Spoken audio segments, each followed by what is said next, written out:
But I do see in the community college field that people aren't taking advantage of those. They are in the same mindset of like, I don't need to go to this workshop. I don't need to go hear this guest speaker. I don't need to do that. Like, that's all side stuff. I'm busy. I'm just going to go to my classes, that sort of thing. So there is this gap where we need to bridge in the sense that like, yeah, these are kind of like like you don't want to spend your Wednesday night listening to a guest speaker talk about, microaggression sort of things. But it is something that's important because how else are you going to get that worldly view, that sort of thing. Yeah.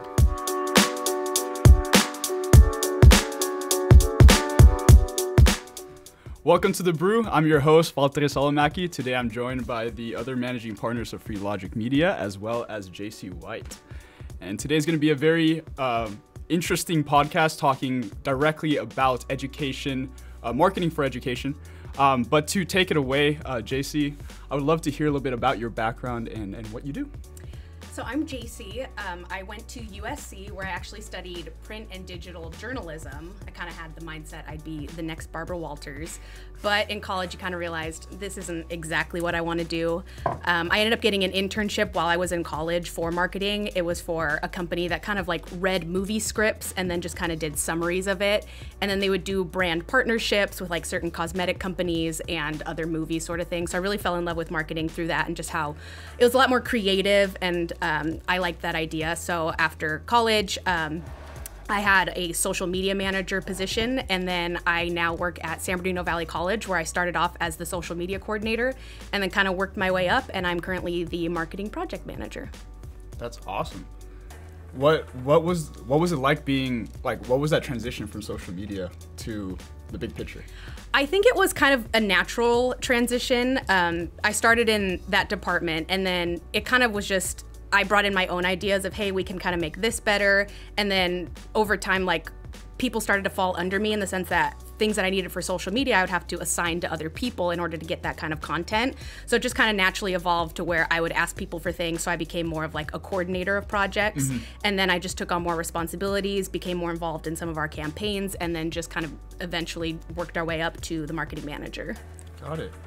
And kind of going off of that, so you're talking about San Bernardino Valley College. Yes. So what exactly is San Bernardino Valley College? And then you kind of talked about it, but like, how did you originally kind of get started there? I know you kind of got into social media manager, but how did you go from USC to that position? And what is San Bernardino Valley College? Right, so after college, I actually moved back home, which is in Rancho Cucamonga. I was in a relationship at the time, and so I really wanted to stay locally. I didn't want to move to a big city. I kind of wanted to stay in the area. So it was one of those things where you kind of just job hunt for a while on Indeed.com. It was something that came up. What's funny is that you asked that was the position that I originally applied for was an editor position. So kind of like editing press releases, editing content, that sort of thing. It was just a part-time position, like 10 hours per week. I went into the interview, and it was one of those things that happened organically where just talking with that hiring person, it was like, we think you can bring a lot more to the table with your experience, with your education. How would you feel about managing our social media? Because I had a position like that before. So I was like, I'm all for it, let's do it. So it was kind of unexpected, but it worked out well. So San Bernardino Valley College is a community college in the Inland Empire. It's part of the San Bernardino Community College District. So there are two schools, San Bernardino Valley College and Crafton Hills College.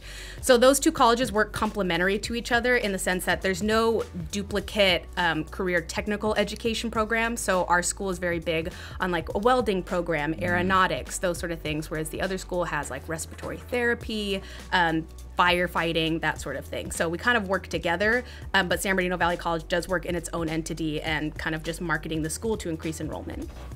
Okay. So that was interesting what you brought up right there, which is a lot of the professions you're talking about are not the traditional education professions, right? So one question I have to that is, we hear the term community college a lot, and a lot of students have to make, especially right now with COVID-19, a lot of students have to make the choice. Am I going to try to go for a 4-year university or a community college? So the first thing I would have kind of asked on that is, one, which route do you think is better, especially with COVID-19 right now? And then the second part is, what is so unique about like these specific professions that community colleges are offering? I kind of like two views of it. One is like personal and one is professional, but they both kind of like end the same way. So personally, when I was in high school, you know, I got really good grades. All of my counselors told me like, you have to get into the best college you possibly can. It was all about wherever you get accepted, pick the best one, that sort of thing. It was never told to us that community college was really an option. It was almost kind of seen as like shameful. It's where you end up. It's where, you know, if you don't know what you're doing with your life, that's where you go type of thing. And so community college to me was never really an option. It was always just go to the best school that you could. And I regret that that wasn't an option for me because I am drowning in debt right now in student loans. And it's kind of like if I just had those 2 years where I could have like gotten my general education credits done at a community college level, I would have saved tens of thousands of dollars. And then you go and you get your bachelor's degree at a four-year university. And that's what matters because people just see where you got your degree from. That's where they kind of evaluate your skills. So from a personal level, I wish I did the community college route. You know, I wish that I would have taken that time to do that research and just kind of like learn the benefits and like the cost analysis of it. So from a professional standpoint, it's kind of similar in the sense of COVID specifically, we are seeing across the nation that colleges are taking a huge hit to their enrollment numbers. And that's because students aren't getting that full college experience. You know, when you go to a four-year university, you want to be able to join clubs, you want to go to events, you want to have that communal feeling of going to parties or just meeting new people. You don't get that right now with universities right now because of COVID. So we are seeing it. Our enrollment numbers on the community college level has dropped a lot, but we are seeing that some of those people are either taking gap years or just trying to get their general education credits done at a community college level because it will save them money and they aren't necessarily feeling like they're missing out on that university experience. Yeah, I mean, I know that 2 weeks ago when we brought up Kelly, that was like one of our big talking points was like how trade schools and community colleges, like they're very much like frowned upon in general, I think, with everything that's going on. And how it's like, oh, it's like you said, it's where you end up. It's not where you choose to go. It's oh, sucks to suck, go to a community college, and that's kind of where you're at. Figure it out after that. But no, I mean, I remember even during my time when I was there, like the trade schools were like the big thing, like figuring out how to get more enrollment in the trade schools, figure out how to bring more people into that stuff because there's a dire need for it. But yeah, and currently right now there's that big kind of cloud of shame that covers. There's a stigma. Yeah, there's a massive stigma that covers anybody who chooses to go to community college. Right. I remember at my high school, at like the pep rallies, we would chant to the other like classes, Chaffee College, and it'd be like, oh, burn, like, because that's where you guys are going kind of thing. It just, everybody evaluates that as like the lesser path of education. And I think working at a community college has really changed my perspective because I'm like, we have amazing programs. You can come here and you can get like a certificate in a career field and start your career after 2 years. Or you can get your general education credits like you did, transfer to a four-year university. Like there's so many different paths you can take that I wish that stigma would change, but I fully admit that I was one of those people that I thought like, I can't go to a community college, like how embarrassing, like that means I failed, you know? Yeah. So I definitely understand it, but I'd love to see that stigma change.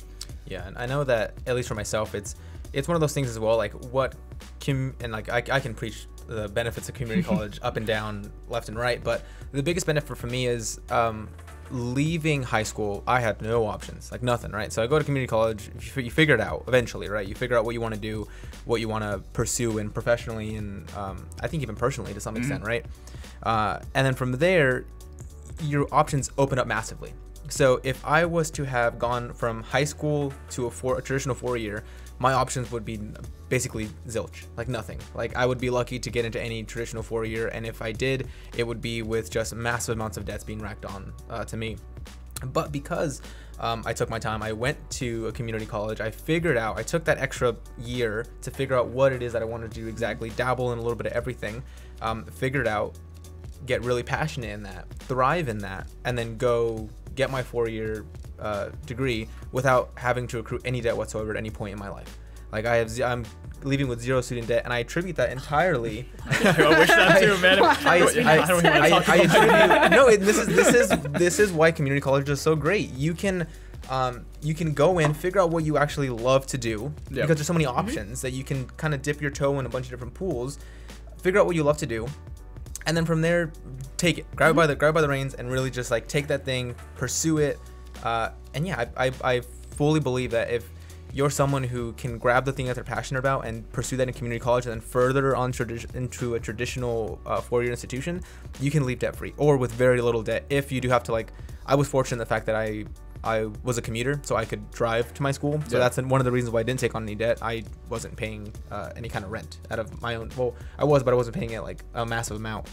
So that's one of the reasons as well. Like if I had gone over off to like a different state or overseas or wherever, anywhere further away, I probably would have had to take on some debt, but it would be nothing close to the amount of debt I would take on had I gone directly into a 4-year institution.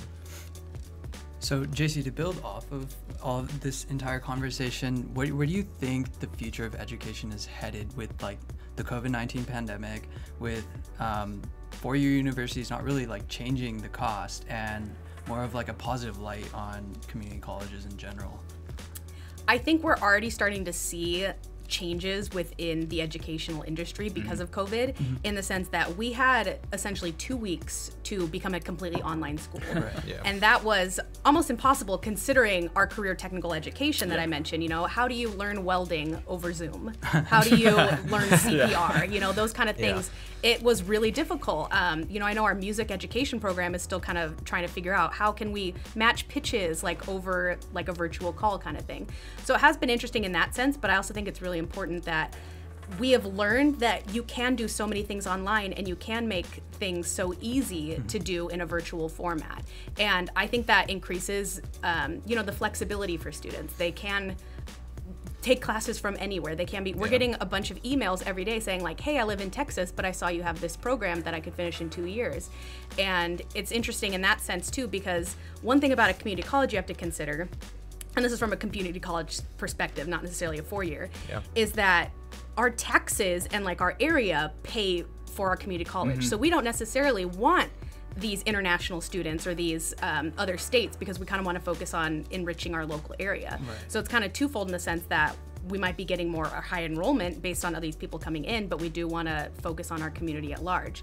But because of COVID and the transition to online, it has been easier reaching those people that maybe have considered furthering their education, but they couldn't do it because they had kids at home or they had a job. Now they're able to do it, you know, on their own time. They're able to do it after work, or they can do it while at home while still taking care of the children.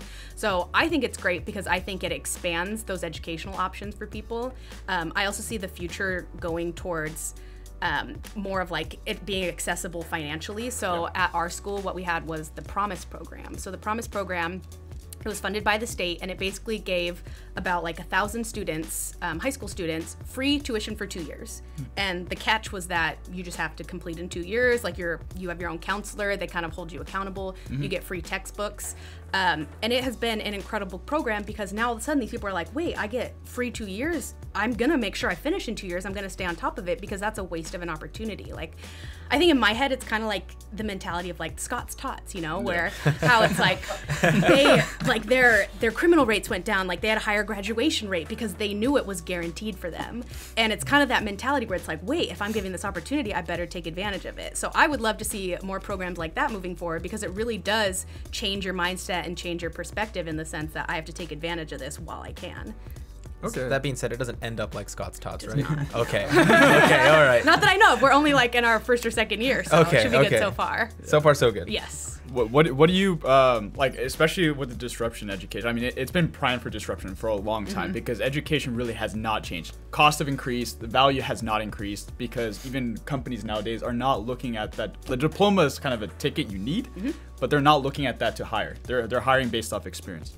So one thing I'm very interested in your perception about it is programs like ISA, which is where a student goes through a program, it gets subsidized for them, but then after they get a job and they have to get an X amount of money from that job, they pay like a certain percentage of that for like 18 months to like pay back to like cover the cost that they incurred during that time frame. But like, let's say they don't get a job that pays at least 40,000 or 30,000 or whatever that like bar minimum is, they don't have to pay anything. What do you think about programs like that, shifting from the direct cost up front and more focusing on landing them a job after the fact, and they have to pay residually after it to kind of make up for that cost that they incurred? That's interesting because I haven't heard of that program specifically, but I could see why it would make sense in the sense of like, hey, we helped you get this big fancy job, pay it back in this sense, but also that if that's maybe not the path that you take, you don't owe it to us. I could see it kind of being like you want them to go off and get that big fancy job because you want to be able to brag about them and have that money back, but some people just don't do it in that sense. You know, Yeah. I have a friend who she went all the way through law school. She's going to be a pro bono lawyer. She's not going to make a ton of money. She Yep. just wants to do this, you know, out of the goodness of her heart, take on these cases. And so in the sense like that, it's like, should she be required to pay back her loans because she didn't choose that corporate job? She didn't aim to go be a CEO anywhere. I could see both sides to it in the sense that I would love that because it's like, okay, now I don't feel that pressure to make money just for the sake of paying back these loans. I can focus on more of what I want to do, how I want to enrich my life, and how I want to move forward in my career. And even if that's not making the big bucks, having a corner office, and then working 60 hours a week, it takes off the pressure and, I don't know, benefits society more because maybe people will focus on more of what they want to do and not hate their lives working 9 to 5s all the time. So it's interesting, but I'm not really sure.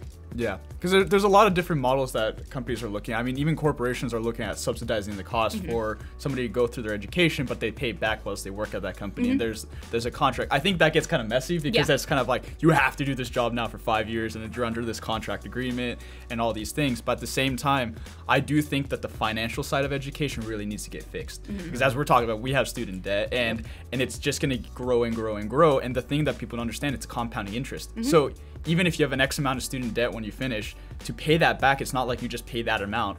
It grows over the next 10 years. So you're actually paying like an additional like $30, $40, $50,000 depending on how much debt you have.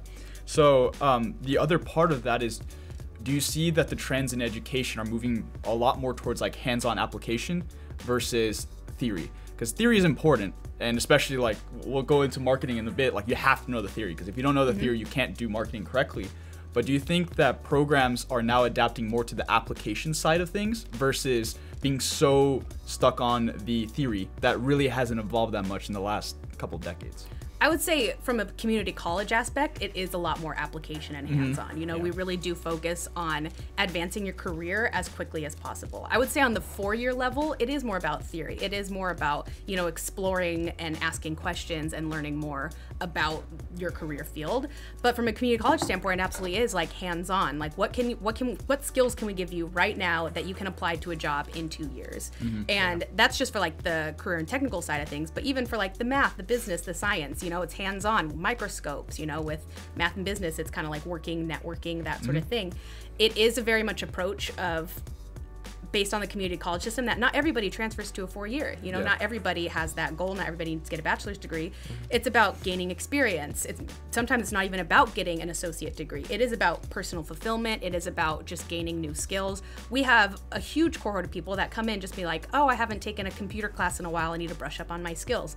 They don't need a degree. They just want to learn that hands-on technical application. So from that side of things, I think we do definitely focus more on just immediate skill building and learning those hands-on applications. I do think the theory is important, and that's why obviously you're not going to get new ideas, you're not going to expand upon any kind of cool, crazy ideas in the world. That's really important, but from a community college perspective, I think application comes first and then theory.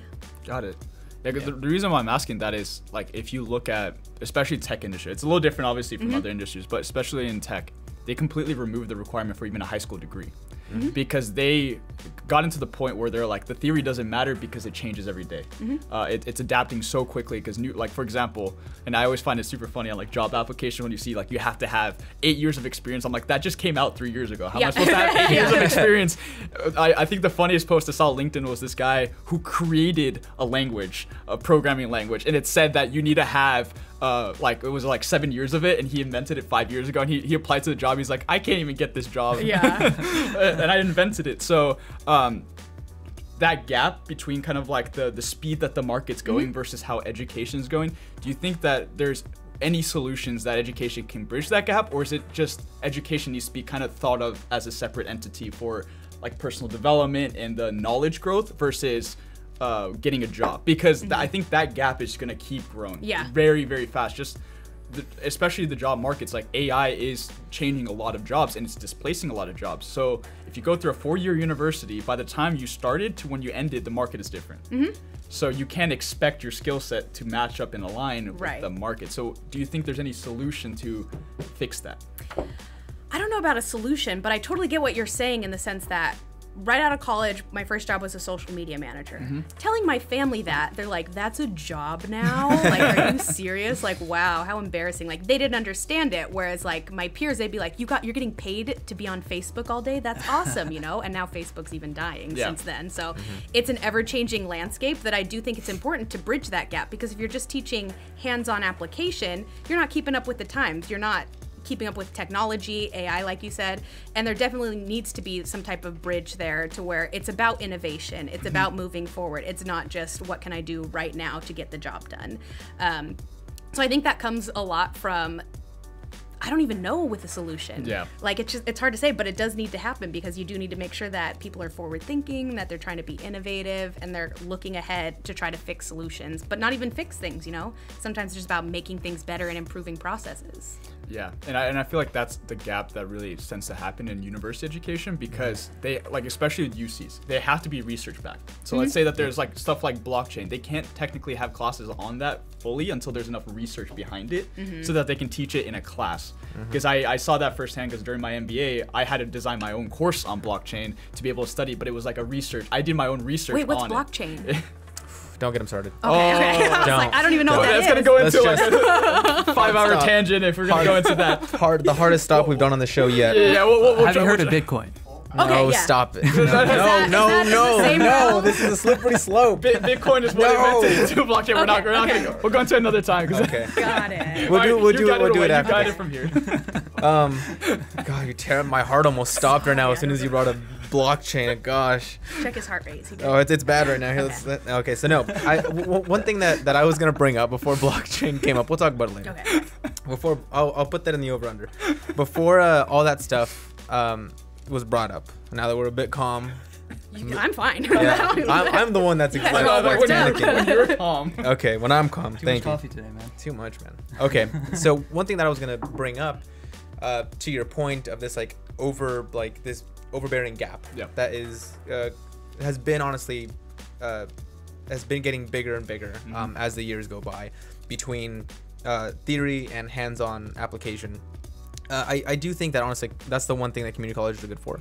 Getting very much like hands-on, hands are dirty kind of work, versus like us at the UCs and even at USC, where it's like this is all like they're research institutions. So like a lot of it is like based off of theory, based off of research. The thing that I'm seeing pop up a lot more often is that kind of bridges that middle gap is boot camps. And I'm sure that you've seen that a lot. Like you're right now, like those are the things that's like, especially right now in COVID, you're getting ads for them like left and right, where it's just like, do you want to learn a specific thing and get guaranteed to where like you're getting a job after this, where like we have a network and blah blah blah and this and that's gonna get you somewhere that you want to be. Now the difference between them is like community college. I mean, you're more versed on this than me, but what's the price of like 1 year at community college, like a full-time student? It's $15 a unit, and then you're taking about 15 units. I'm sorry, it's $46 per unit, and then you're taking 15 units. So that's math. About $700. Yeah. These are blockchain experts, quick on math. Yeah, really impressive. And then of course people get financial aid, they get log waivers, that sort of thing. So it comes out much less than that. So that's kind of the lower end of the spectrum when it comes to cost on furthering your education. Usually community college is that. Obviously like YouTube University is a free thing as well, but actually going in class and having all that stuff, that's kind of the lower end of the spectrum. Whereas for an institution, depending on where you're going, I mean, it can range anywhere from like yearly costs of like $15,000 to, I don't know, you tell me, you know. No, thank you. Yeah. So the range is big. The range is massive. Whereas a boot camp, depending on what kind of boot camp you are attending, can range anywhere from like $1,000 to like $25,000. Like there's this massive gap that exists, but equally with the difference in price and for institutions, it's entirely tied to the network that you're getting based off of the boot camp. And that's what everything is at this point. Like Val, you brought up the fact that at this point, a bachelor's degree is just your ticket to get in the door. My argument there is, it is, but at the same time, everyone's ticket is completely different depending on where you go. You know, you go like here in Southern California, for example. Well, I think everyone in California, there's this, maybe not a stigma, but there's this not as much of an appreciation for the CSUs versus the UCs. You know, it's like you have the CSUs, which is like maybe that ticket, I mean, looking at perceptions right now, among people, maybe that ticket to a CSU isn't as powerful as a ticket to a UC, which isn't as powerful as a ticket to like a top 5 school, whether that's private or not, whether that's, you know, you have like your Berkeley's, exactly, you have your Berkeley, Stanford, USC's, UCLA, all the Pepperdine, all these big ones, that ticket might be like a VIP ticket. So it's not just so much an entrance ticket, it's like you get an entrance plus a few more tickets into the raffle type of deal, you know? Whereas that's how you kind of get the value in that. That's why people are so willing to say, yeah, I could get an education that's exactly the same at a CSU for $12,000 a year. Exactly the same. Like, realistically speaking, how many ways can you describe a theory? Not many. The theory is still the theory. You're getting the theory, especially if it's a modern theory and it's being taught. You're getting the same thing, but the difference is the networking. The difference is what you're getting out of. And that's why these boot camps are these kind of like really special kind of things that are happening right now that are an answer to this very slow moving ship that are these like massive institutions where they have to rely on students to create their own curriculum so that they can then both research, teach, and push forward that theory, that's such a big ask. Like, especially for someone who, I mean, MBA, what, 2 years? MBA is 2 years, yeah. Like, how much time is that for research, realistically? Barely. I mean, like stuff that I was doing for blockchain and full stack product development, because that's not normal in business school. Like that, you teach that in computer science, so that's why it was kind of, it was that middle ground, because it was for information systems, but generally, like, they don't want you to learn the technical side of things. They want to learn the business application. But even that research, I only had 3 months to do it. Yeah, so that's not enough to create a fundamental backbone for like a whole course curriculum. But it was a start, because at least by me doing that, it's on like UCR's radar now that this is something that students might be interested in, and we should push this knowledge. But then there's the bureaucracy behind it, and realistically, to get a class approved in a UC system, it can take up to 2 years. Massive amount of time. So in that time, everything's going to change. Yeah, and that again, that kind of takes me back to the bootcamp kind of stuff, and it's something that I've been researching a lot more recently, because it's like I told you two guys yesterday, like I'm finally making the plunge to actually learn a programming language. Like, I want to learn Python because I want to take over the world, and I think that partially comes with me learning how to create. Partially that comes with me figuring out how to create like machine learning models that can predict behavior. You know, like, this is all stuff that again goes back to like when I eventually get my PhD. I don't want to take over the world. I just want to have a good backbone knowledge of stuff. You want to do a lot of ethical, good marketing, but using fundamental behavior with AI. Exactly. Machine learning. So, and I can't do that without looking at it. And one of the things that keeps popping up over and over and over and over and over again in ads and in like forums that you hear about is Berkeley's data science bootcamp. And I was like, what the hell is a bootcamp? Like, that's when I started looking into it. And yeah, it literally is the market's answer to this gap that is growing and growing and growing, where it's like, yeah, you can, I think the bootcamp is like over $10,000, but it's an entire, I think it's 3 months. And like, they basically, like, you learn it, like, that's it, like, you learn it, and then at the same time you get access to Berkeley's network. So you get access to then go and potentially get a job in data science or whatever you really want, predictive models. Really, there's a lot of ways you can go about it.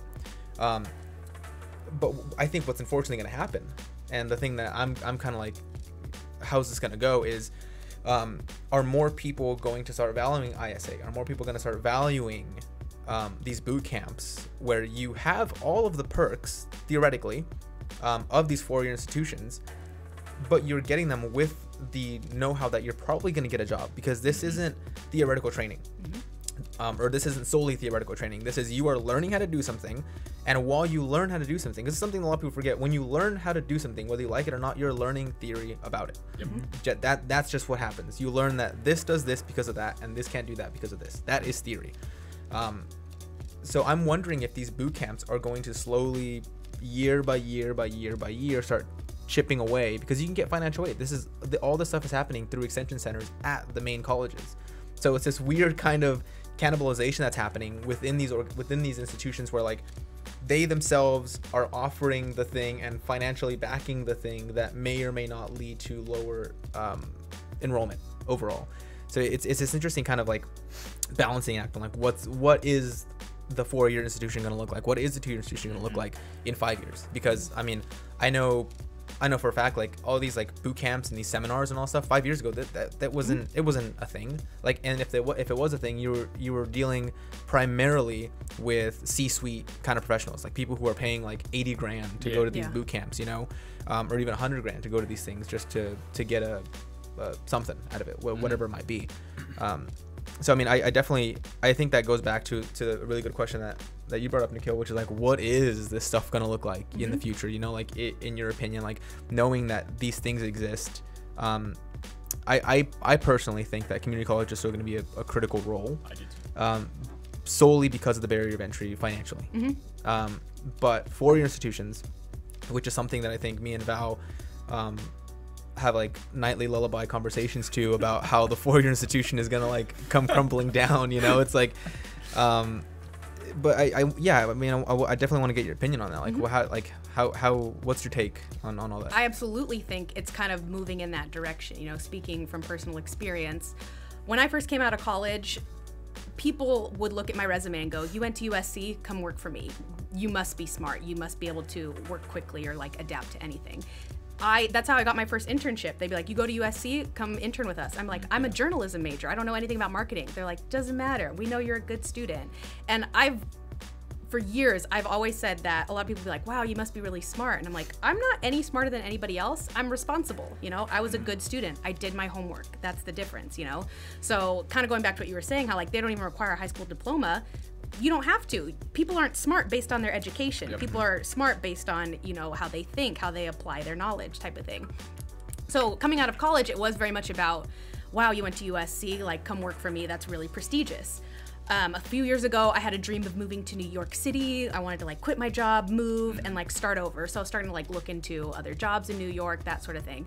And it became much less about where you went to school and much more about your technical application of your skills. So I was looking at marketing jobs, and in some of the application, they'd be like, how have you applied your like SEO kind of thing, like your search engine optimization? And I'd be like, well, I kind of do this for work. And they'll be like, well, do you have any like certificates for it? Do you have anything to show for it? And I'm like, well, no, not really. You know, it became more about like, yeah, we know you went to good school, we know you work there, but what else do you have? Like, where else have you applied this kind of knowledge? So I went and I took some like online certification courses just to, you know, get that search engine optimization certificate, just so I could put that on my resume, because that's almost becoming, these boot camps are essentially becoming another form of, you know, a degree or a certificate in that sense. So it's kind of interesting though how you mentioned the boot camp. Not necessarily replacing it, but it does go back to the mindset that there is this bridge between education and these types of boot camps, because to do those, you have to be very self-motivated. It's completely on your own accord. It's completely to enrich things on your own behalf. And it's not a system-wide thing that is applied. So when I went to college, I graduated in 3.5 years because I was there to just get my degree and get out as soon as possible. I wasn't there to be like, I want to create the next cool app. I want to create the next great business idea. I was like, I just want to get my degree and go somewhere where I can just get like a comfy job kind of thing. Now I'm in the mindset of like, okay, like what can I do to further increase my skills, how to better myself, how to become the best at my job that I can be. And that may be taking these boot camp classes, going to workshop sort of things. But I do see in the community college field that people aren't taking advantage of those. They are in the same mindset of like, I don't need to go to this workshop. I don't need to go hear this guest speaker. I don't need to do that. Like, that's all side stuff. I'm busy. I'm just going to go to my classes, that sort of thing. So there is this gap where we need to bridge in the sense that like, yeah, these are kind of like side, like you don't want to spend your Wednesday night listening to a guest speaker talk about, you know, microaggression sort of things. But it is something that's important, because how else are you going to get that worldly view, that sort of thing? Yeah. So it's kind of hard to say. It is definitely an interesting take. I'm of the mindset of, you know, you lay in the bed that you make.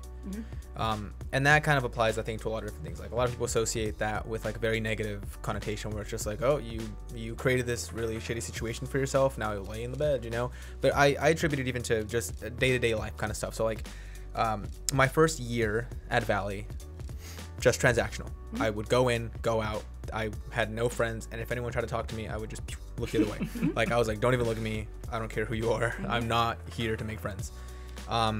But once I started to get more comfortable, and once I figured out what I wanted to do, and once I got the position with Paul in the marketing department, then I think I was forced to to come out of my shell a little bit. And that showed me, I was like, oh my God, I was like all these opportunities that I've missed, all of these things that were right in front of me that no one grabs, because it's that motivation. It's that personal motivation of like, okay, I know that these resources are right here and I could just reach out like not even full, like halfway reach out, and I can grab them and bring them in and really utilize them and take advantage of them. But it's that little tiny barrier to entry, that 1 inch barrier that gets a lot of people scared. And that scared me for the first year. But once you take it, you start to learn like there's a lot that you can pull from this. There's a lot that you can learn. And I attribute where I'm at today a lot with Valley College and the Paul forcing me to go and do these kind of things, forcing me to go to events. I mean, I was covering them, it was my job, but it was like forcing me to go to these events, because then that lets me see, oh wow, this event's really cool. And the next thing you know, I'm telling him like, hey, I'm gonna go cover this event because I think it's an interesting event, and we can get some pictures or something like that. You know, we can get a write up. And then slowly but surely, that mindset starts to just get ingrained and ingrained and ingrained. My first week at UCR, my first week wasn't a week of like, okay, time to get comfortable and hunker down and do this thing.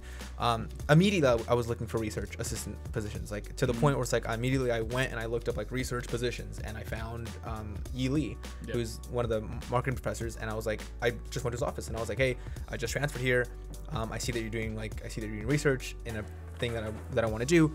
Let me do it. I told him I was like straight up, I will just crunch numbers on Excel for you if you want me to. Like, I will be that person. Just give me like the worst job and I'll do that for you. You know, I went out and I looked for positions within the School of Business. I went out and I looked for things externally, whether that's through organizations and things like this. But all of that does not happen without this sort of trend, like this removal of this weird transactional kind of thing that happens. And I think it's a big shift overall with like happiness. It is, and like personal fulfillment. That's like people are starting to get like, oh wait, I can work and be happy and be fulfilled. Like, it's not like I don't have to choose one or the other. I can choose to get everything, you know. And I think you can kind of speak on this a lot as well, is like, it's not just something where I'm going in, I'm clocking in, this is where I work for the next 30 years, I got to bare my teeth and that's really it. It's like, no, you can choose to be happy, you can choose to be fulfilled with the work that you're doing. And that, I think, is the big thing that's happening, the big circular thing that's happening, which is like, you learn to care. You learn to grab the things that you want to grab onto, and from there you grow, whether that's personally, professionally, or spiritually. Like, you grow with these things and you figure out what you want to do, which I think again speaks to how you went with Deloitte and everything that's kind of happened since then. Yeah, so I actually wanted to add on to first the bootcamp conversation. I actually think personally that is going to have a lot more prevalence as we move forward. I personally am looking into boot camps myself. In fact, everything I have done in my career for the last year, or the vast majority of it, I don't think I've gotten from my experience in a 4-year university. It's all been experience-based, right? So I mentioned this multiple times, but Andre, who we had on the podcast earlier, I learned UX, what I do now, from him at an advertising agency, and it kind of just stuck with me, and everything so far has just been self-taught, you know, making mistakes along the way, and then eventually getting to do that kind of stuff at Deloitte, and now for FreeLogic. So now my goal is like, I want to keep getting better at this, but you know, there's only so much I can do by like my own work experiences and stuff. I think I need that like actual training and formal like environment to kind of more properly guide me through the entire process of everything.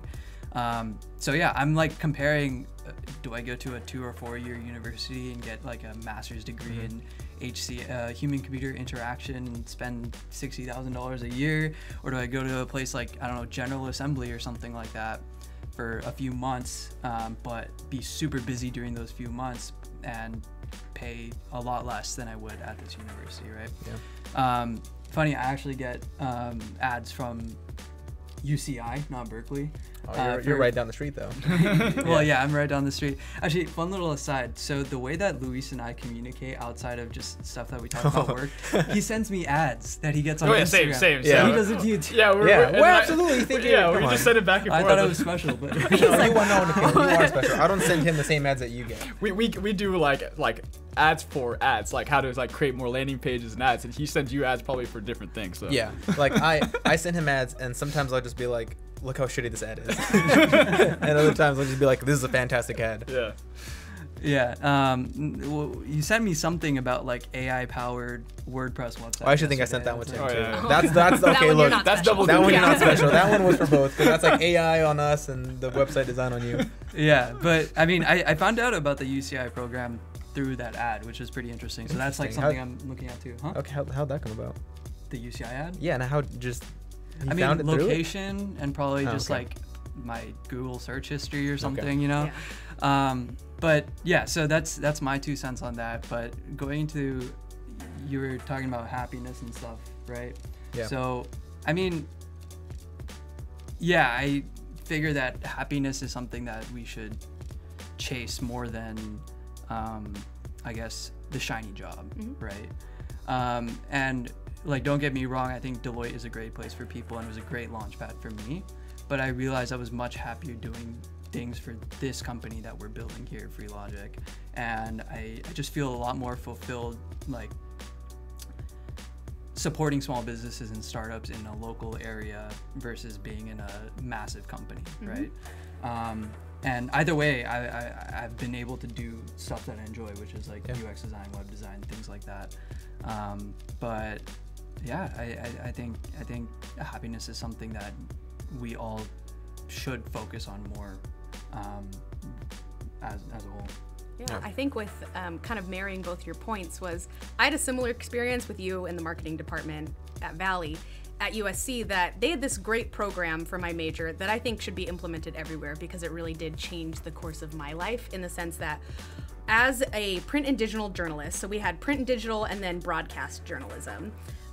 Part of the requirements was you had to do a certain amount of work hours in that field, and it was a major requirement. So you could work for the Daily Trojan, you could work for Annenberg News, or you can go and work for any other type of publication sort of thing. And so I wrote for the Daily Trojan, I had my own sports column at one point, and that experience, kind of similar to what Luis said, like it gets your foot in the door and it makes you actually apply your work experience. I had the opposite feeling, where that's where I learned I hate this. I don't like this. You know, I learned that I didn't like the process, that it took a lot of time to go to events, write an article, have it get chopped down to a blurb, and then that's published. It wasn't very gratifying for me. Whereas I was raised my whole life to think that this was my career path, this is what I wanted to do. But in the sense of application, I was like, I don't know if this is for me anymore. I ended up staying with that major because a lot of those skills that you learn can be applied to other positions. And again, I was there just to get my degree. So I was like, if I switch majors, I'm gonna be here for years. That's not for me. Like, let's not do that.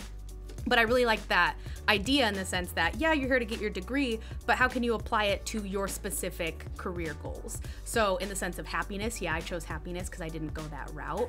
But it's also more of like, in the sense that, going back to the boot camps of why these are so important, majors and degrees and certificates, they have to be vague because everybody goes off in their own directions. Yeah. Then you take these boot camps to apply to your specific career, to your specific job. You know, if I were to take your guys' programming classes, no, that doesn't apply to me. I'm not doing that, you know? So if they taught that in my major classes, I would be like, this is useless. I'm not going to use this, you know? What applies to me?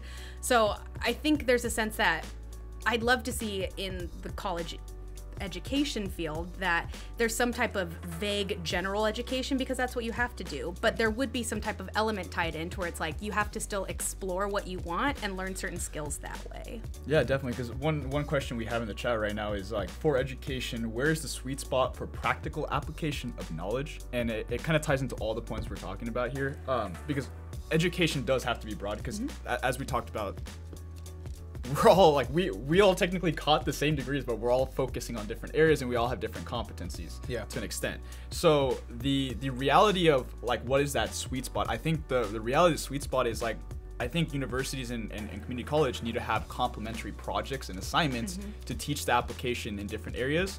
But the big picture of education should still be a little bit more broad, so you get a really good understanding of a whole big picture. Because the job of a university, and I think a lot of times it gets misconstrued by students, their job is actually not to get you a job, and that's obviously kind of hard to like hear, like, oh, their job is not to get me a job. Well, no, their job is to teach you how to think and how to expand your thought process and how to analyze things and how to then get into the professional world. But I do think that because college is getting so expensive and education is getting so expensive, that sweet spot for like practical application needs to come from projects that bridge the gap between classes. So if I was taking a marketing class, and I know one professor at UCR, which we're gonna have on the show next week, is actively working on this, but classes should relate to each other. So for example, if I did marketing research, then when I go into consumer behavior, I should be able to take that stuff I did in marketing research and then apply it to like my next project. And then I would go into advertising and take everything that I've done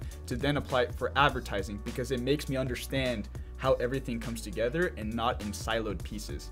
So I think that's where that sweet spot needs to happen in colleges, because right now courses are so siloed that I go to one course, I'm like, cool, this is awesome. And then I go to the next one, I'm like, how does this relate? I don't get it. Like it's cool, I got this knowledge, but I'm gonna forget it right when I walk out that door after my final exam. Everything I just learned is gone. One of my most memorable college courses was actually a symposium where it was for college credit, but it was basically a mini internship. And so it was a class of 30 people, and we were sponsored by Honda. And they said, Kate, run a campaign for Honda. You have the semester to do it. So at the beginning of the semester, they're like, okay, we're going to have 5 teams. You know, our consumer research, we're going to have our event planners, we're going to have our like content creators type of thing. So we kind of like gather together, we learn our skills, what our interests are, sort of thing. So I chose to be on the research team, sort of thing. So we learned in my specific team of 5 how to like make a Qualtrics survey, how to analyze data, that sort of thing, because it's like that was interesting to me. Whereas other people were like, I love graphic design, I love making posters, I love communicating on social media, and it fell more into their scope of things. But you really did learn that, yes, I'm on, you know, the research team, but I'm also a part of this big campaign. I have to be aware of everything. I see it from start to finish, how we communicate, because it is linear in the sense that like I am just collecting the research, but we got to make sure this campaign is successful. What are you guys doing? What are you guys doing to make that happen?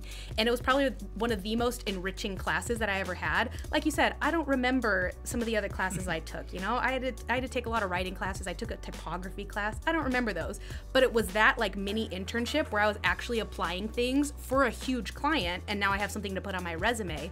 That combination of it being a class while being, you know, hands-on work experience, I think was probably one of the most invaluable things to my education. And I'd love to see more of that like application and that real world application in the sense of combining it with school and education.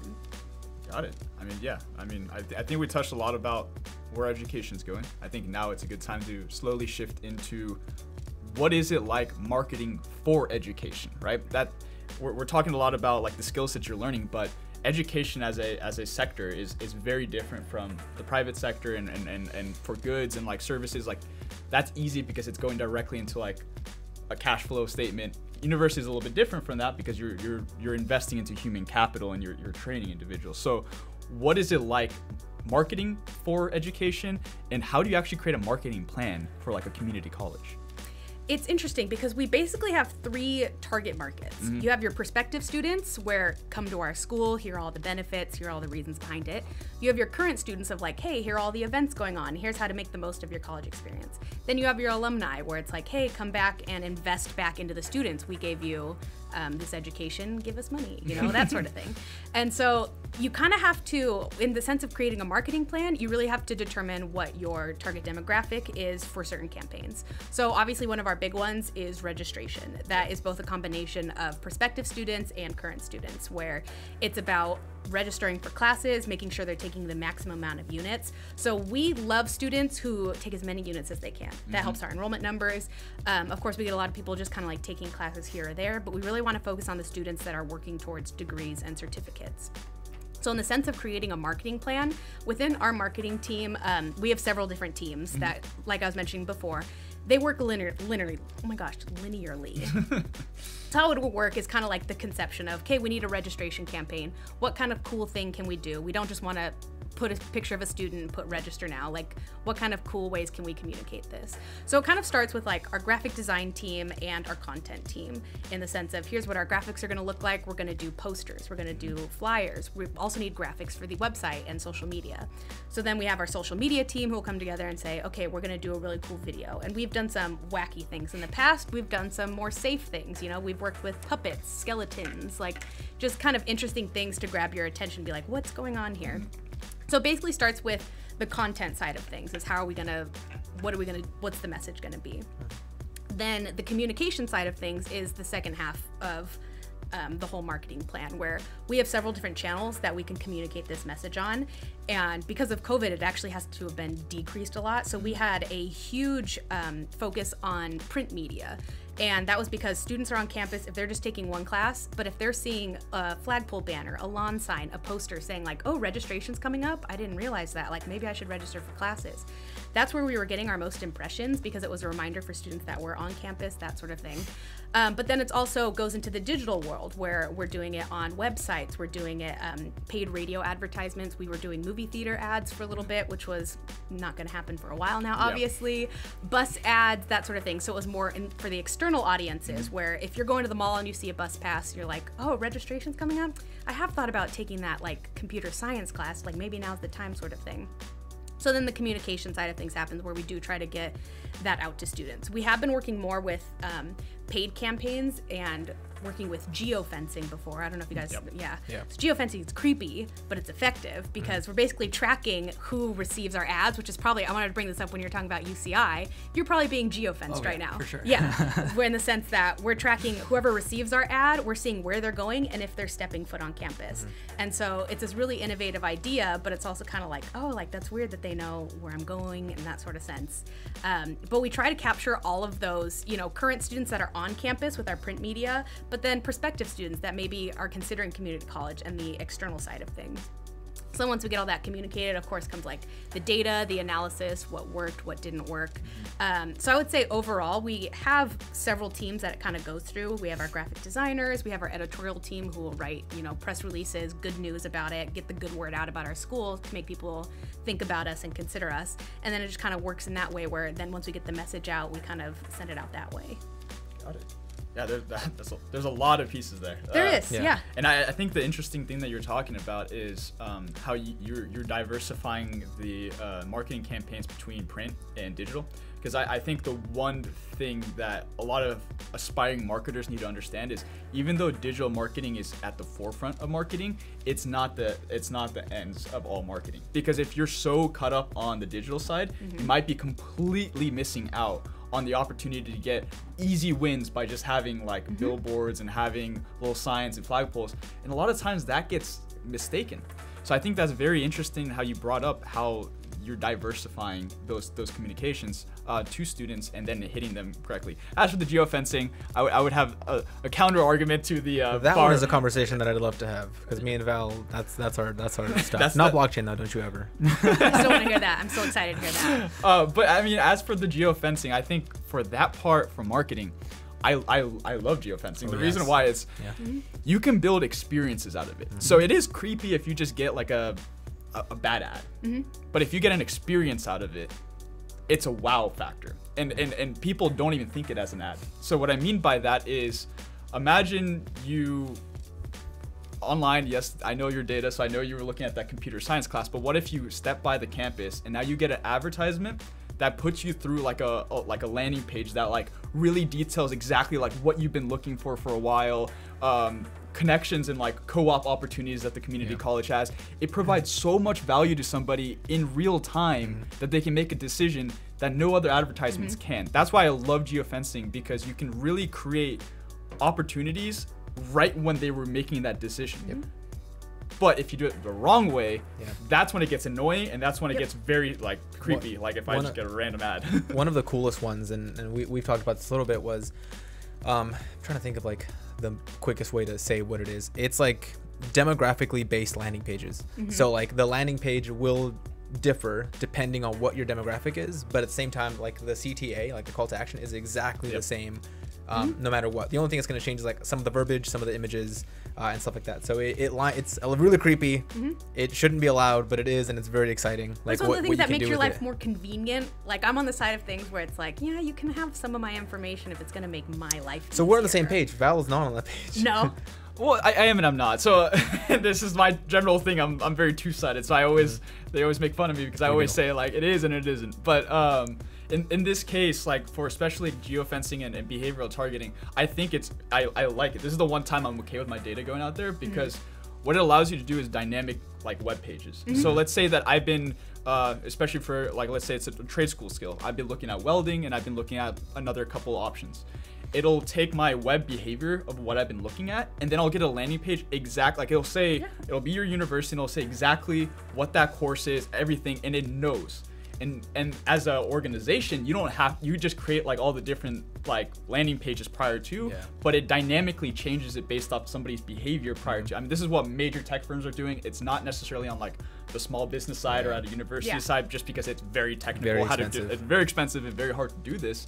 But it's the forefront of technology, right? It's the forefront, and it's going to get cheaper to do, and I think it's going to become more valuable. The first, I mean, let's think about this, the three of us, but the first company to create a very simplified page that allows for this to happen, like dynamic landing pages. Oh, it's $1 million company, easy. Like within a year, they're $1 million company. And if you can do it affordably, where like even if it's a subscription model where a small firm can afford it, it's so easy to just make buco bucks out of that stuff. But it's exciting. It's exciting, but it's hard. And then with the conversation right now, especially with data privacy and with restrictions getting pushed onto social media companies, there's like antitrust hearings, obviously consistent about Facebook, about Google. I think it's the hard part of being a marketer is that you have to adapt based off what the regulation is, because prior to it, email marketing it still is one of the most powerful tools. But then when GDPR law came into act and how many times you can send an email, the opt-outs, all these things, it completely changed, and it really frustrated a lot of companies because it's like, I can only send that person 3 emails this week. And they just subscribe to like 6 of my different newsletters. How am I sending them 3 emails? Because then I'm breaking the rule on it. And that rule is very, very strict. So I think the one caution, even though we love it, is what is the regulation that's going to come about, because it might destroy all these innovations and all these ways that we can create this very powerful messaging to an audience. Well, the government is so slow. I don't see regulations coming for like another like decade. But the one thing that is a lot quicker is like companies like Apple, who are like in iOS 14, like the security kind of features there's a lot more. So you can on a system level, you can decide what information gets shared, what doesn't get shared, even if email is one of the things, like the simple things, right? Like they basically give the newsletter a random email to allow you to sign up for it and allow you to sign up for that software or whatever it is. But at the end of the day, you're not going to get any spam emails because they don't actually have your real email. They have like some random thing that Apple sent them. Same thing with when you open an app. Right dead center, it tells you exactly if your location's being tracked, if your microphone's being accessed, if your camera's being accessed. Which means, fun fact, open up the Facebook app and give it, if you have all access, permit it to Facebook, and just every so often watch that little red bubble turn on your iPhone. That's just telling you like, hey, Facebook's listening a little bit. So I mean, it's interesting that this is kind of the way that stuff is going. I don't think government's going to catch up anytime soon for that stuff. Because it's so new, like geo-targeting and geofencing, it's so new that and especially like dynamic landing pages and stuff like that, there's no way they can't even keep up with Facebook now. You know? With like 2006 era, or not 2006, Facebook wasn't even around, but like 2013-ish era, like stuff that they're doing. So this type of stuff can be kept simple too, like without even getting into that realm. This isn't exactly geofencing, but I still remember to this day, at least a decade ago, I went to the mailbox, I opened the mailbox, and there was a postcard from McDonald's, and my family is Indian, and we speak Hindi, and the postcard was in Hindi, and I can't even read it, but I had such a warm feeling. I was really wondering. I was really wondering where you're going. I was like, my family's Indian. I was like, okay, where's it going? Okay.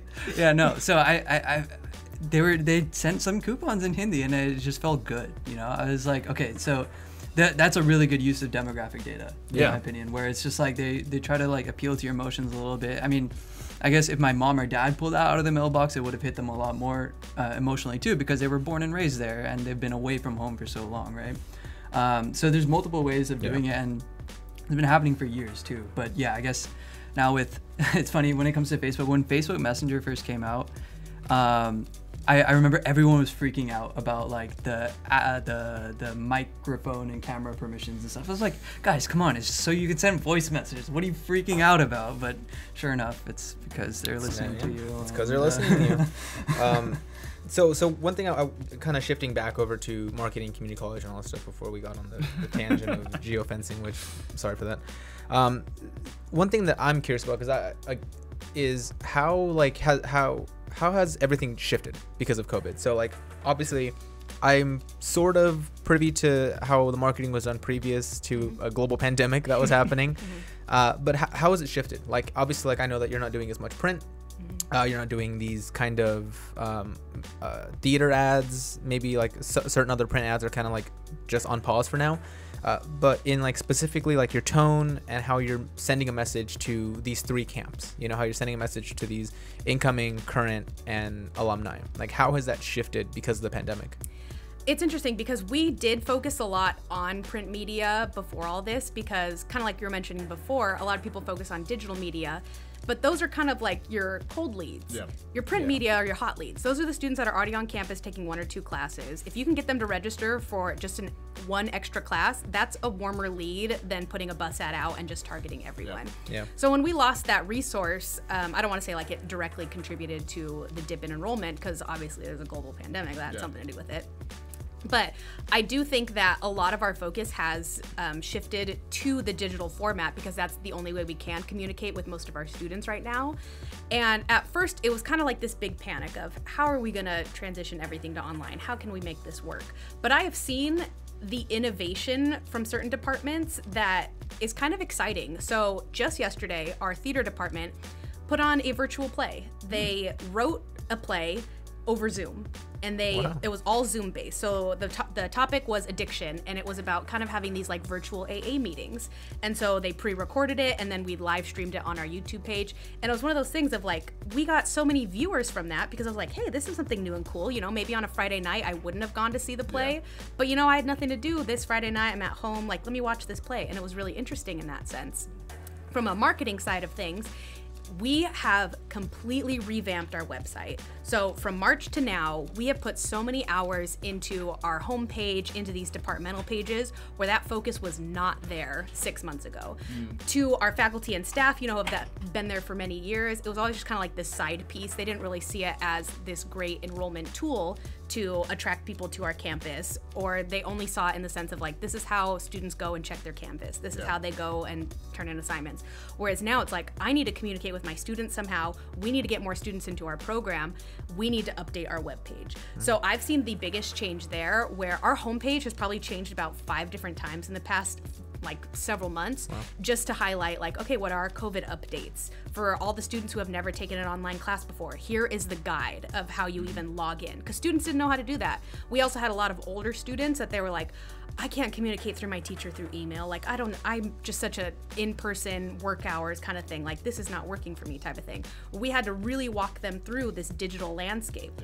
And so it became not even about marketing for several months. It became about how do we make sure that our current students stay current students, because this is going to be a whole new realm for them. It's going to be a difficult process in just transitioning to online. So now that our fall semester has started, we have like our students. Now we're going to start working on more campaigns of like, hey, we're basically an online school. We have a lot of benefits here. How can we capture prospective students and show them that, you know? So one of the things that we've talked about is how can we attract those students that are taking gap years from four-year universities? How can we show that, hey, this is a great financial benefit. If you don't even want to get your associate degree here, maybe you're just bored, come take an art class, you know? Maybe you wanted to explore ceramics, or you wanted to do yoga type of thing. We have that here. So it really has changed our mindset in the sense of like, it's not just about, you know, hey, I saw a poster and now I'm going to register for another class. It's about ensuring that our students are successful online and showing them that there are a lot of benefits to online school, and we need to express that to them. Okay. So one question I have, kind of going off of that, I know that you brought up that the biggest like kind of surprise on your end has been like the way that the lecturers and the teachers have kind of taken this in stride. So that's good. That was literally one of my questions, was like, how have like the lecturers and teachers been taking all this? So it's good to know that it wasn't like a straight up like, I don't care, I'm just gonna do the bare minimum. Like, it seems like they are legitimately caring about it, and they want to give like a very enriching kind of experience, even through the circumstances.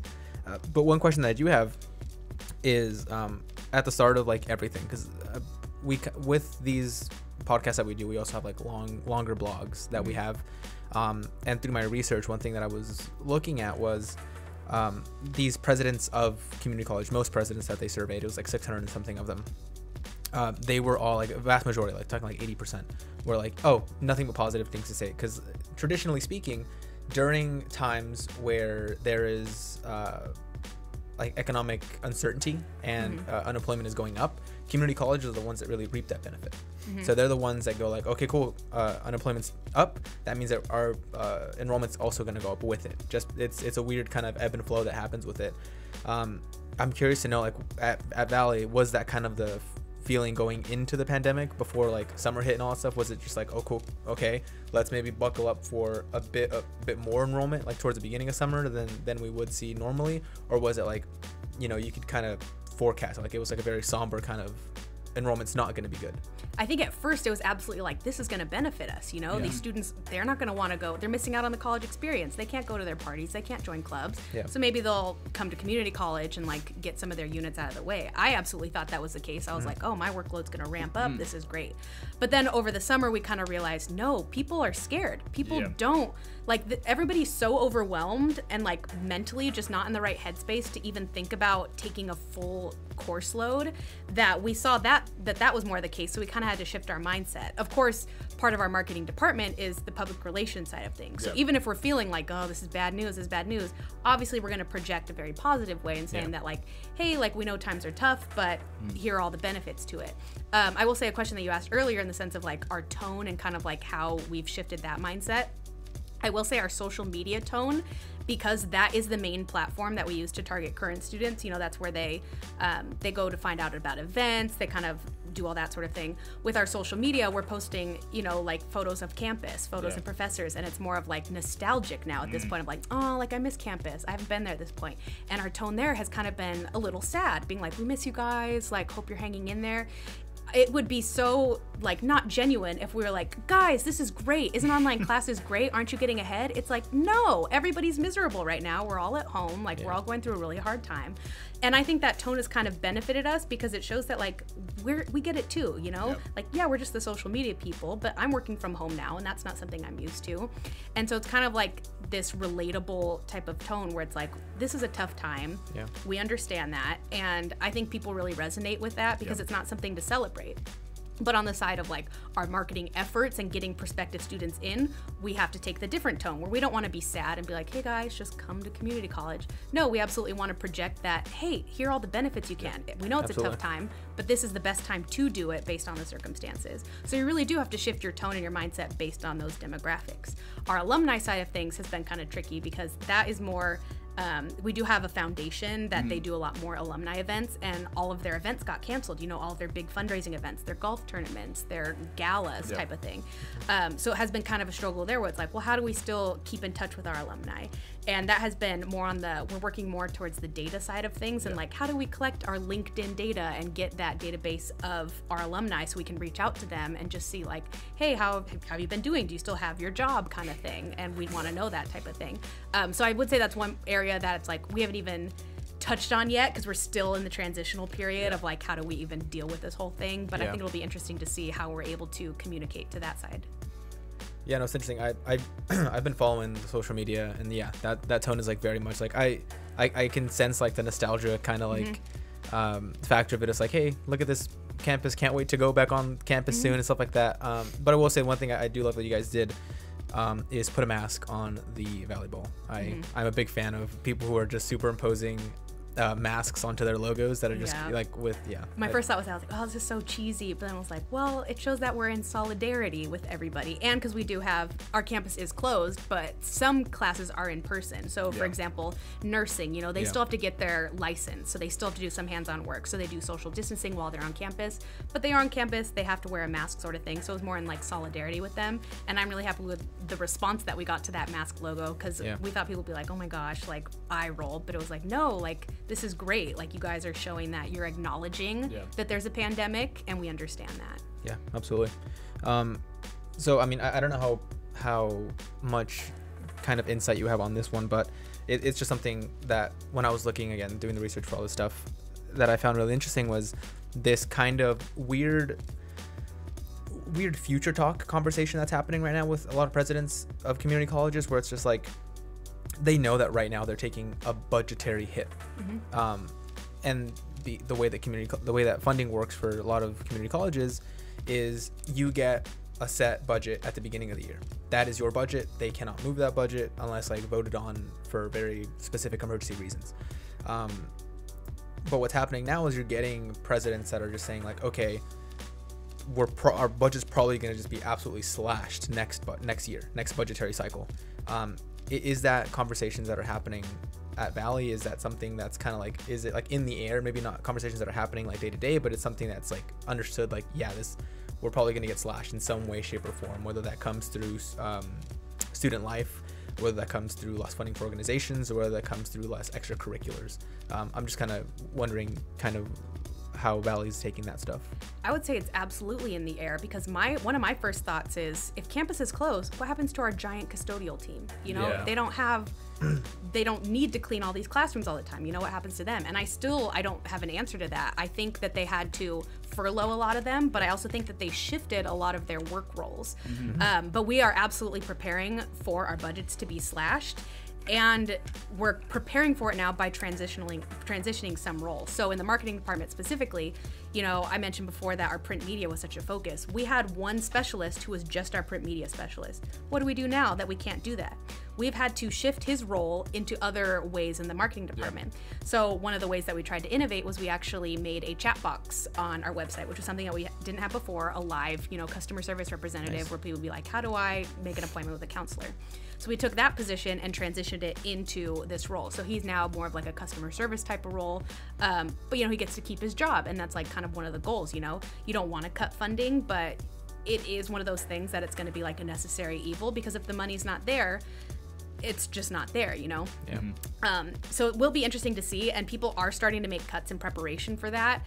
So we have scaled back a lot of, in my own team, just scaled back the hours, scaled back the projects. You know, before it would be like, hey, maybe we can put some hours towards researching this. Hey, maybe we can learn a new skill, learn After Effects, that sort of thing. It's kind of like we don't get that luxury of like learning and researching, because it's just bare bones of we need to get the job done. So it's an unfortunate in that sense, and I'm sure it goes campus wide to where, you know, some of those departments, they will get cut. They will need to find funding elsewhere.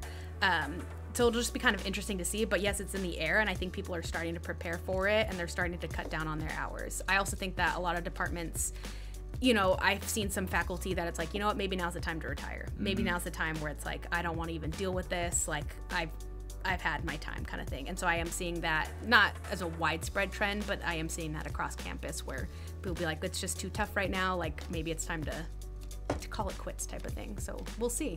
Yeah.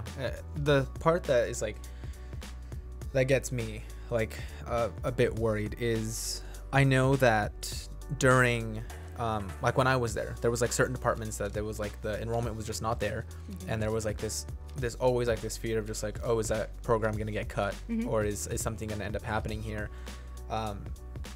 and that to me is like, and more often than not, and I'm sure you can attest to this, it's that enrollment is within like the trades, you know, it's within these like schools and these kind of professions that I think that we are in desperate need of in the US. And it's sad to me that it's just like there's the stigma, and I've talked about this a lot, but it's like this weird stigma behind it.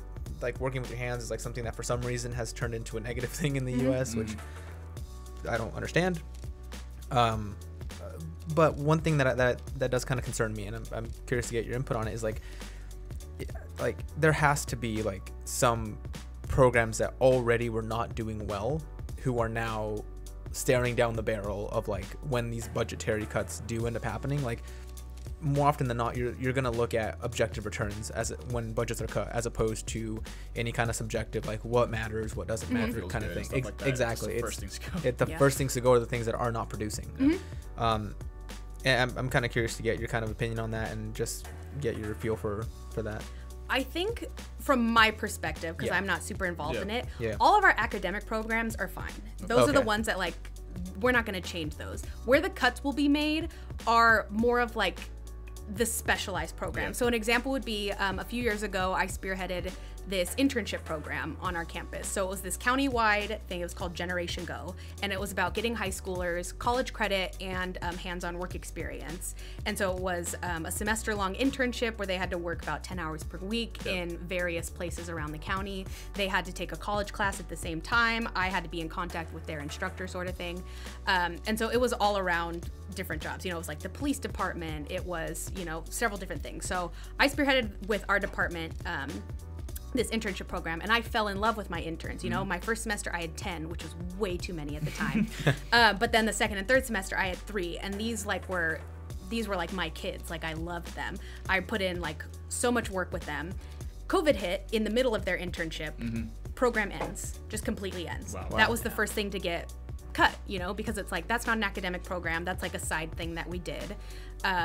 So my interns just kind of like, I didn't even really get to say goodbye kind of thing. I don't even know if they got their college credit, like how that even worked. I wrote them letters of recommendation, of course.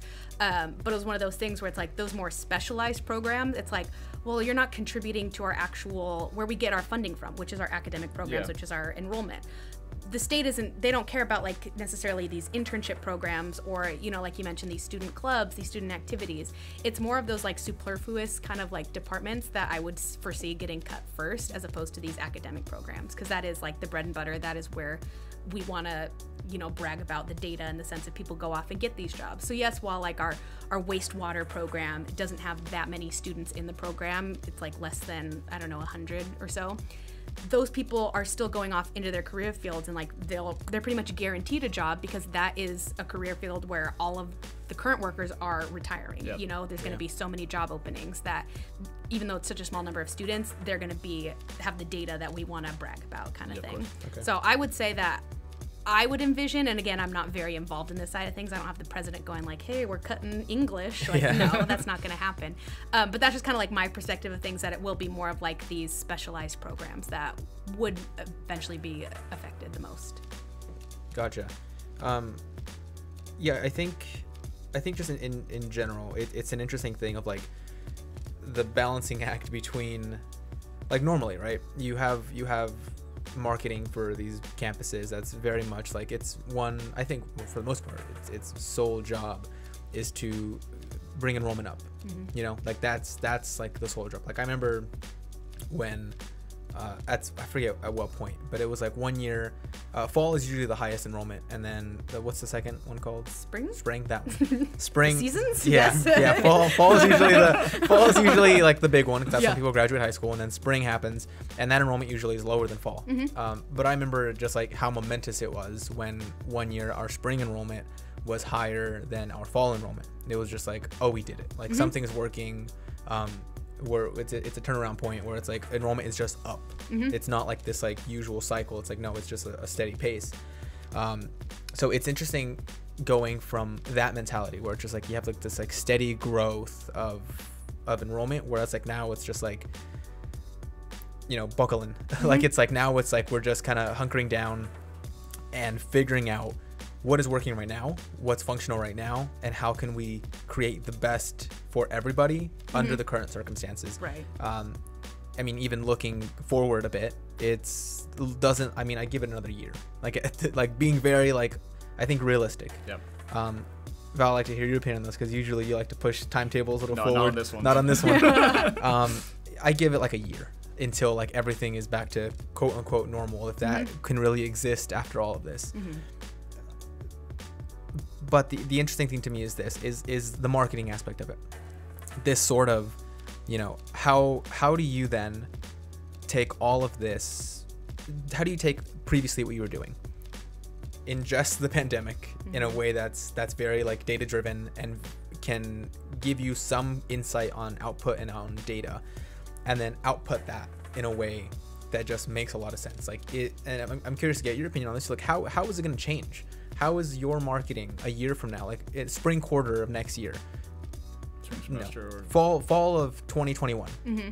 How is that going to be different than fall of 2019? Mm-hmm. You know, like what is going to be there? Like in your prediction, obviously, like we this is just all kind of hypothetical, but what's it going to be about? Like what do you envision being like the main push? Obviously education is going to be like, come get your degree here because XYZ reasons, you can go anywhere type of stuff.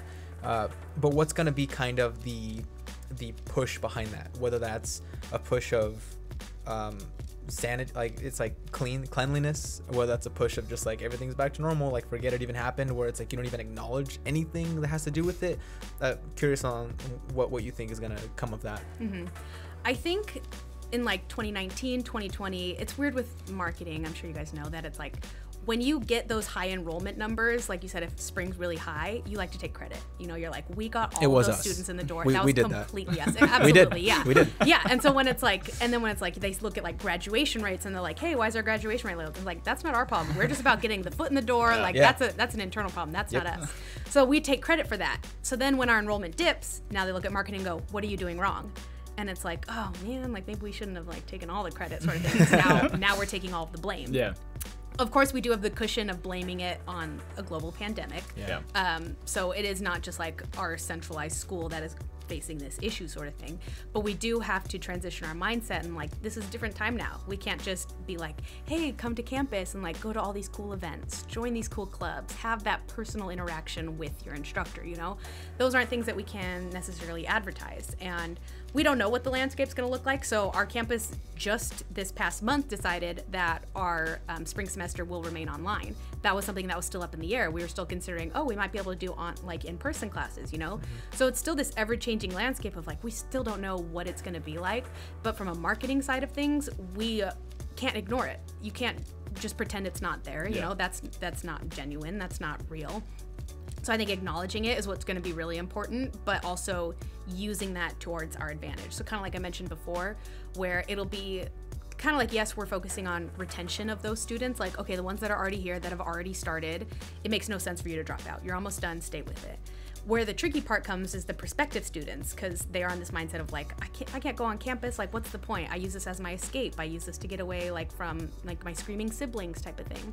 So it might become more about like, from community college, like, okay, personal fulfillment, personal enrichment, how to escape being bored, you know, what can I do to just feel some sense of normalcy? So even though I'm taking a dance class over Zoom, that's still more of an activity to me than I was doing before, just sitting at home, kind of like not really knowing what to do with my life. Mm-hmm. So I think the mindset and the communication there will probably shift more towards not the traditional sense of like, come get your degree online, because it's like, that's always been an option, you know?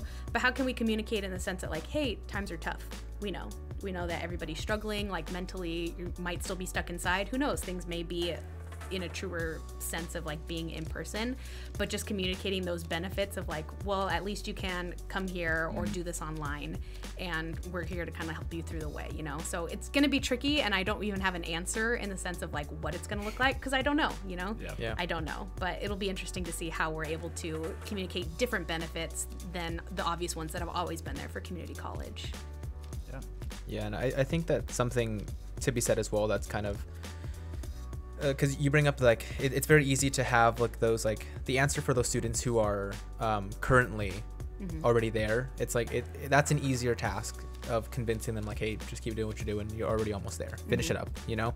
And I think it's also this weird take that's happening with businesses, mainly tech firms. Really, what's happening right now, where like they're extending people's internships. Like that's like a big thing happening in tech right now, where if you started interning for the summer, you could tell them like straight up like, hey, look, the internship has been virtual. It's something that I can keep doing, whether that's me saying, hey, I'm going to do it full time now because I'm taking a semester off of school to just kind of see how this goes, or it's something that you can balance now because of it. Like a lot of places are starting to open up that kind of stuff. And I think that's partially because it's like there's no downside of it. Like it's like you said, it's the easy thing to do. it's the thing of like, yeah, let's just keep them going. We already have it in the budget. It's just they're doing what they're doing, whatever it might be. They're helping alleviate some stress on some other people.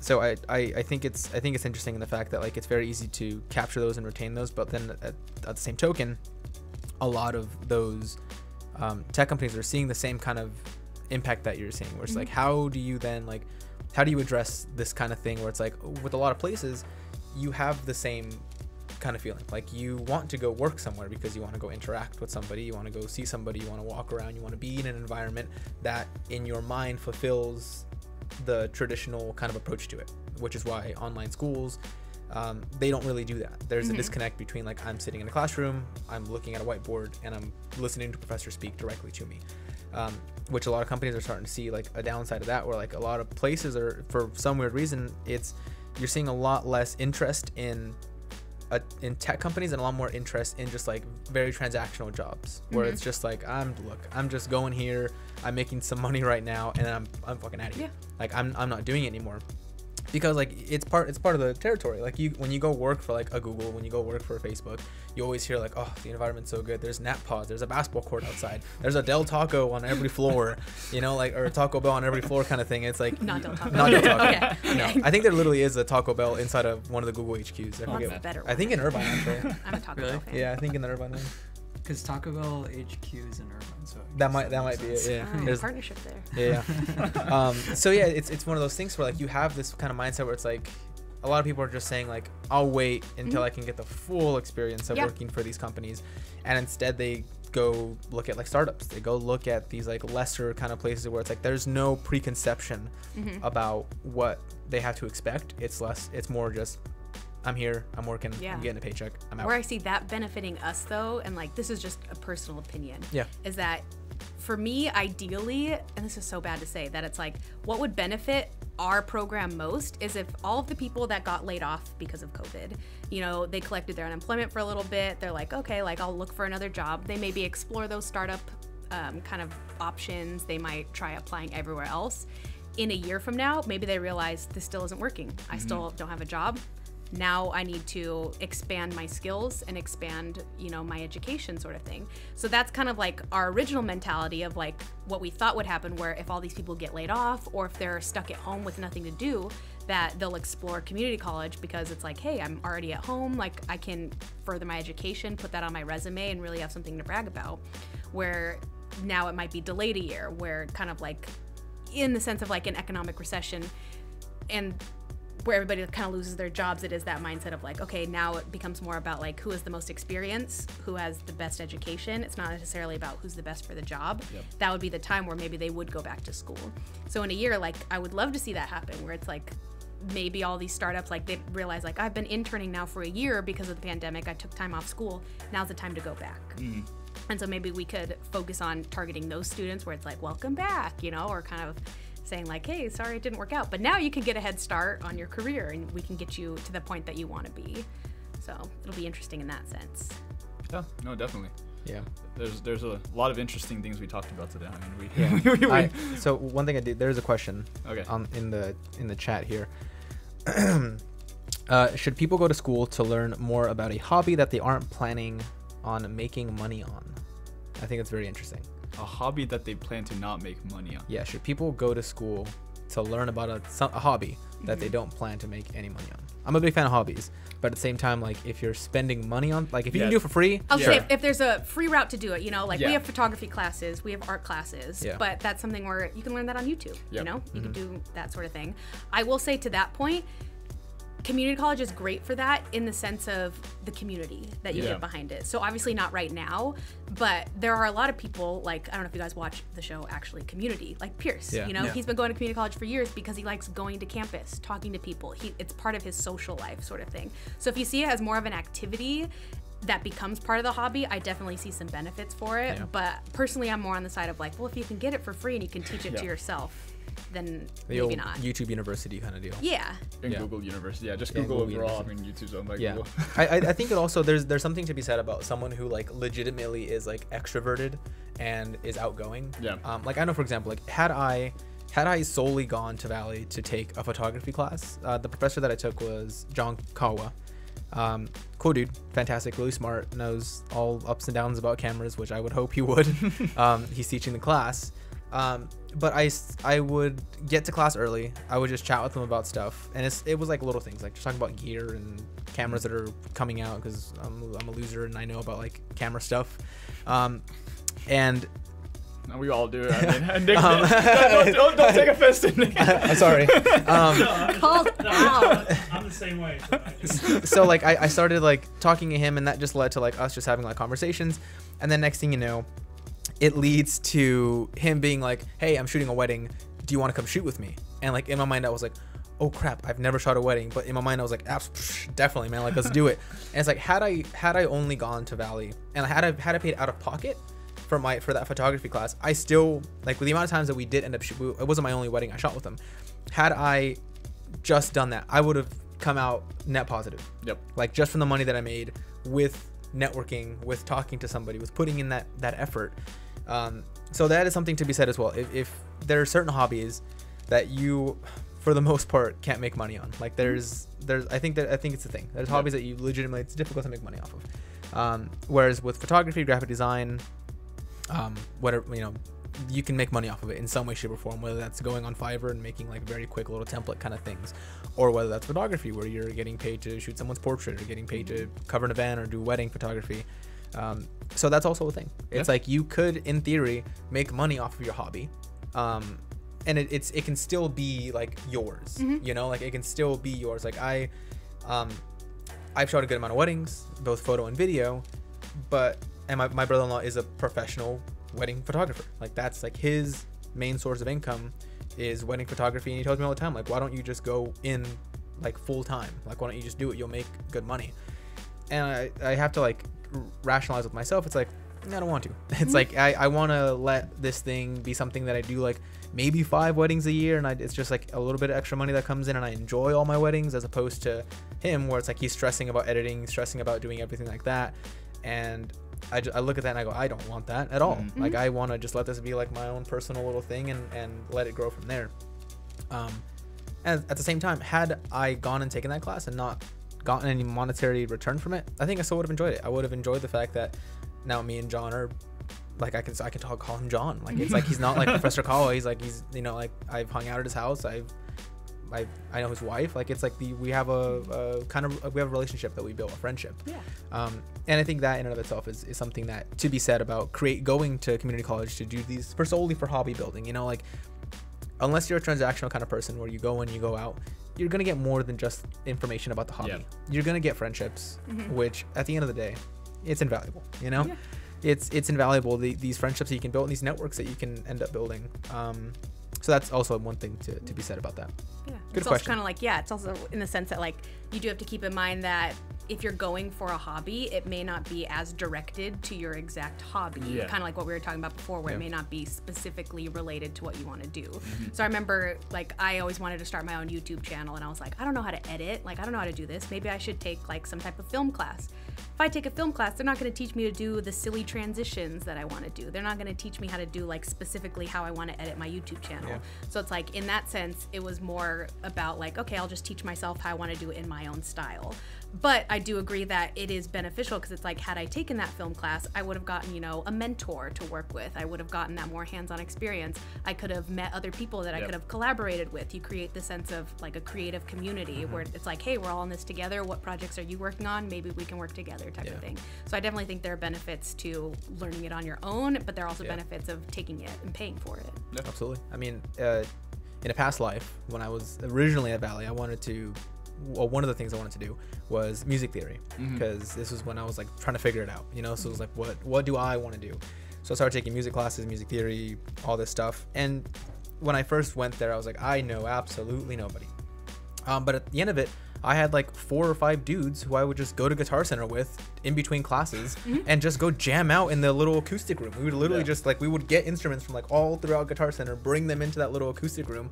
And we would just like have little like band sessions, you know. We would like just rock out for like 30 minutes, and then go back to class. And like we all had like the same, we literally started building schedules around each other because we valued each other's time and we valued each other's friendship to that extent. So like there is something to be said about going to community college, going to institutions in general for these hobbies, because at the end of the day, you're going to meet like-minded people at these places, and that's the most important part. It's like you go in, you're terrified, you have no idea what you're doing, but you're gonna find other people who are equally terrified, equally don't know what they're doing, and just want to kind of commiserate and make friendships.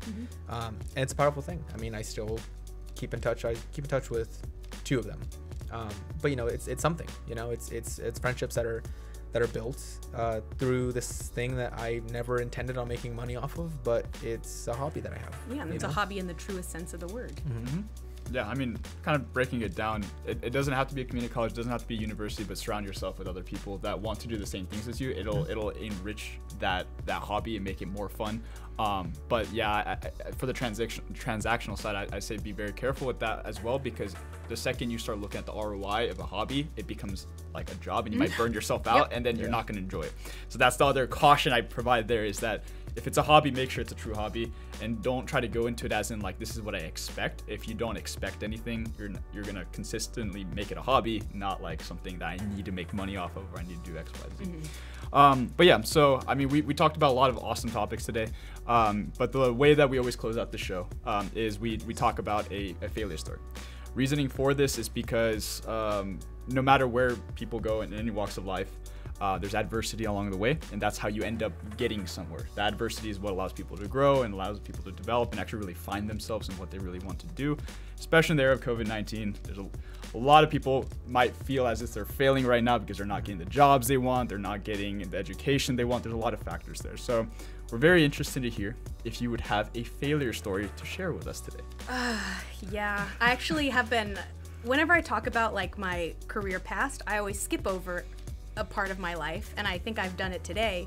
I was actually fired from my first big girl job, I call it. So yeah, it was really bad. Basically, out of college, I got hired as a social media manager for a very prestigious organization here in Riverside. I won't say where. But I was their social media manager. I was the youngest manager by like 20 years. And it was a position that they had created and they had like given to me, sort of thing. And they were kind of navigating that landscape as well.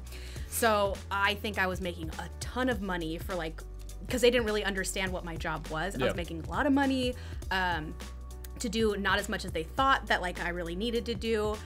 But it was an amazing job. You know, I got free dry cleaning. I had my own office. Like I was going to all these meetings. So what ended up happening was during my time there, we got a new manager, like a new boss sort of thing. And people didn't like him. He went on like a firing spree of this whole organization. Everybody was in fear of their jobs. And he started targeting me and the social media and being like, why aren't we #1 on TripAdvisor? You know, why aren't our Yelp reviews better? Like that sort of thing. So I felt like my job was in jeopardy because I was seeing everybody else around me, you know, getting fired or getting let go, that sort of thing. So to make a long story short, I believe I was 21 years old at the time. People didn't like this manager, and some other people in the organization came to me and they said like, hey, you're the social media manager. What if you wrote a Yelp review about him and got him in trouble with like the higher ups? And so I was like, I don't know, guys. And they're like, no, but you have to create these reports. Like you have to do that. Like that'd be so great. So I did. I got talked into it. You know, I was 21 years old, having all these older people like telling me like, hey, this will really stick it to him. And I thought, yeah, this is what's going to make a change. Like he'll stop firing people now. Basically, right away, he said, he read it and he goes, I think an employee wrote this. And he goes, this feels very targeted. And like, of course, I wasn't that like covert about it, sort of thing. So he's like, okay, like I want to find out who did this, sort of thing. And so they took me to the office. They're like, what do you know about it? And I said, I wrote it. And I said, I wrote it, just me single-handedly. I didn't like rat anyone out. I was like, I wrote this. I was just venting about workplace woes. I was feeling very immature at the time, and this was the place that I thought to do it, kind of thing, to get the most consequence out of it. Yeah. And they said, all right, well, you understand we have to let you go? And I was like, absolutely, like I totally understand. Tried to hold it together. Of course, I left just crying. And it was one of those things that it was probably the lowest point of my life, because it was this sense of shame that I had gotten this prestigious job at 21 years old at this very important organization, that now people were asking me like, oh my gosh, like how's your job? And it's like, I don't want to tell people I got fired, you know? And so I'd be like, oh, like I'm not working there anymore. Like, oh, well, what are you doing now? Well, I'm not working at all, you know? And kind of like I mentioned before, I was looking to work in the area. You know, I was in a relationship, so I didn't want to like move to a big city, which of course would have been the best thing to do because that's where the job opportunities were. So for 6 months, I couldn't find a job. I couldn't find a job using my degree. I had to go back to serving. So I was a waitress for a year after that. So it was so difficult going from everybody asked me like, how's that job? Like, it looks so nice. Can I come visit you sort of thing? To now being like, actually, I'm working at Mimi's Cafe down the street if you want to come get some muffins sometime, you know? And it was just this huge sense of shame. And it was probably the biggest life lesson I learned because it was like, hey, maybe don't be dumb for one, which was probably the dumbest thing. But it was in the sense of like, it's hard to get your dream job. And I thought I had my dream job. I blew it. And it took me another year to 2 years to get into a position that I wanted. And still from there, it was only a part-time position. I had to grow to where I was before. So it was an absolute failure in the truest sense that I hit my lowest point in the sense that my job became my validation. And when I lost that, it's like I had nothing. So I think from there, I've learned that, you know, my life isn't my job. I have picked up hobbies. I do have other, you know, streams of income. But it is true in the sense that like, it is hard to find another job, so make sure that you're enjoying what you're doing. And if you hate your life, it's not necessarily worth it. That's an amazing story. I think that's a very important story as well, because mistakes, your choices that you make does not define you. It's how you come out of it. Like the reactions and how you adapt to it is what really defines an individual. So I think that's a really good story because I think a lot of people had made those mistakes that they regret. And from there, they think that's what defines them. Right. But it's not. And I think that's really the underlining cause. So we really appreciate you sharing that story. But yeah, that's it for the main part of the show. We are going to have our over and under right after this. So definitely anybody who's tuning in right now, we're going to take a little break and we're going to tune right back in. But before then, make sure to join us next week. We're going to have a UCR professor on the show, Professor Jonathan Lim, and we're going to talk about consumer behavior and marketing as a whole. So it's going to be a very fascinating show. And also make sure to subscribe to all our channels. Check us out on Spotify, Apple Podcasts. Just follow Free Logic Media across the board. But yeah, we're going to take a really quick break. Also, Jacy, what are your social media handles? Oh yeah, there you go. You can find me at Jacy Aaron. That's JacyErin. And on some platforms, it's Jacy Aaron _ because there's another Jacy Aaron, I guess. But Jacy Aaron, that's where you can find me. Sometimes we like throwing the official in there, you know? The official, yeah. That's on like Instagram, YouTube, TikTok. I'm on TikTok now. Just search it and just look for my big curly hair. Holding on until the government takes it down, huh? I'm holding on. Holding on. I wouldn't mind if they got rid of it at this point. I'm too addicted, so it's fine. It's fine. Fair enough. We'll talk about that maybe in the over and under. But yeah, maybe. So yeah, right now, let's we're gonna be back. I think the cameras are gonna stay on like we did last week. Yeah, we'll cut the mics. Yeah, we're gonna cut the mics, but we'll be no hot mics. We're gonna cut the mics, but we're gonna set up for over under. So not done just yet. So if you're there, just watch for a little bit longer. We'll be back and we'll do the more exciting kind of rapid fire question part that I love so much. Alrighty, we will talk again soon.